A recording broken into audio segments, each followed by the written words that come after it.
Hello everyone, this is Ashley Tucker. Thank you for joining me today. For today's card, I'm going to be using this stamp set from Spellbinders. This is from the Just Add Color collection by Stephanie Lowe, and this is called Botanicl Feather. I have a piece of Midnight Green cardstock from Simon Says Stamp in my Misti Tool, and I'm stamping a few of the solid leaf stamps from the set onto that using my Versamark ink. As you can probably tell, I did go over this piece of paper with my powder tool very well so that I don't have any trouble with the embossing, and I'm embossing these leaves with clear embossing powder. Once I finished filling up the whole panel with the leaves, I did take a dry, clean cloth and I went over the panel so that I could wipe off any of that extra powder. Using my ATG gun, I took another panel of Midnight Green cardstock and I adhered it onto an A2 size card base. Then I took that panel that I just created and I popped it up onto that card base using foam tape. And you'll see that this panel is cut to be slightly smaller than the card base so that I have a nice border around the edge. Next I have a piece of Neenah Classic Crest Solar White cardstock in my Misti, and I'm stamping the floral image from the set onto that with Gina K Amalgam Ink. I stamped this image 3 times before I started coloring it, and I should mention, because these are all cling rubber stamps, I did have to take the foam pad out of my Misti so that I could fit those stamps in there easily and get a good impression. I'm coloring in all of the images using my Copic markers, and I have the tops of the markers off to the side there so that you can see the colors that I'm using. Now, I don't always color things exactly the same way, but generally when I'm coloring flowers, I'll start out by taking my lightest color and coloring in the entire thing. Next, I'll take the medium shade and I'll start at the base of each of the petals and I'll color out until I color in 3/4 of the petal. And then I'll take the darkest shade and I'll color in just at the base of the petal. And then I'll work my way backwards and blend those colors out. When I was coloring this pink flower, once I had finished with the first 3 colors, I decided I wanted the flower to be a little bit more vibrant. So the way that I did that is I took an even darker pink and I added that to my shading, and then I blended that out.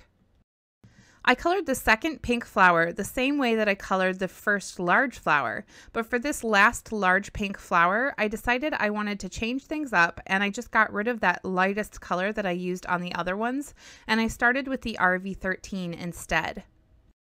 It's a very small and subtle change, but I think that it does make this one flower a little bit more vibrant than the other 2. For this next flower, I decided to color it in yellow, and actually my darkest shade for this flower is going to be from the orange family of markers. I actually don't own very many Copic markers, so I only own 2 yellow markers, but oftentimes you can use markers from other families and still get really good results. I have seen people use brown markers to do their shading for yellow images, and that does work really well, but because I'm doing a flower and I wanted it to be very vibrant, I thought that an orange marker would work perfectly. Once I finished coloring that large flower, I colored one of the small ones using the same colors, and then for the other small flower, I decided to take it more towards an orange, and I added in that 4th color you'll see up in the left-hand corner. Next, I started coloring in my leaves. Now, I color leaves in differently pretty much every time I color leaves. It usually depends on what the actual leaf image looks like, where my light source is, and pretty much basically how I'm feeling at the time. Now, because these leaves have really defined lines, that actually helped me choose exactly how I was going to color them. So first I took my lightest shade and I colored in the entire thing. And then when I took my medium shade, I actually colored the line down the center of each of the leaves and a little bit around the base of the leaves where they're touching the flower. When I took my dark shade, I actually went over the same exact areas that I did my medium shade, but I tried to use gentler strokes so that I would have thinner lines so that I wouldn't completely cover up that medium shade. And then, like I usually do with my coloring, I worked backwards through the shades, going to my medium and then back to my light so that I could blend out those colors. For the little bit of greenery off to the side there with the really tiny leaves, I decided not to sit and fill in those very carefully, and I just colored over them completely, kind of treating them like ferns. They do have some really tiny leaves, and I could have just sat there and filled all of those leaves in, but it would take a lot of time and effort, and I don't think you'd be able to see the color too much because the leaves are so tiny and there's not a lot of space there. So I decided that they would look a lot better if I just went over them with the color, not worrying about staying in the lines, and just kind of fill in that space. And I used a couple of BG markers for those, and you can see those caps up in the corner. I picked out a sentiment from the Floral Love stamp set from Spellbinders, and I'm stamping that with Versamark ink onto a die-cut circle, and I'm going to be embossing that with Gilded embossing powder from Brutus Monroe, which is a really pretty gold embossing powder. I took that sentiment circle and I glued it down to a slightly larger circle of vellum, and then I took that whole thing and I popped it up onto my card using some foam tape. I started to arrange all of the flowers that I colored in earlier. I fussy cut these flowers out using my Scan and Cut, and now I'm gluing them down using Gina K Connect glue. I want to take a little bit of time to talk about what I went through when I was making this card, because I went into this card with no plan, which I do a lot, but sometimes that works and sometimes it doesn't. So it was at about this point when I realized that I really didn't like the way that this card was coming out. But I also knew that I didn't want to start over because I had put a lot of time into this card already. So whenever I realize that I don't like a card, I try really hard to figure out a way in order to make me like the card. So the first thing that I did was I picked out a bunch of sequins and I arranged them, and I tried to see if maybe I could add these embellishments and they would make me like the card a little bit more. And I did like the card a little bit more, but I still wasn't completely happy. These sequins, by the way, are from Simon Says Stamp's Girl's Best Friend sequin set, and I'm adhering them with the Gina K Connect glue. The next thing that I did to try and fix this card was I took a really good long look at it to try and figure out what exactly it was that I didn't like about the card. And I realized that I didn't really like the way that I had the flowers arranged, and I didn't like the white space at the top of the sentiment or the way that the circle looked kind of awkward at the top.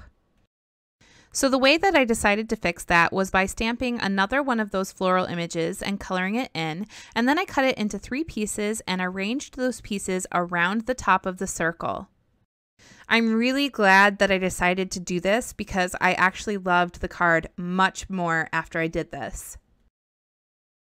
I did still think the card was missing something, so the next thing I did was I embossed a sentiment in white onto some Bazzill Licorice Twist cardstock, and I cut that down into a tiny strip, and this sentiment says, "You are so kind," and I adhered that onto my card with some Gina K Connect glue.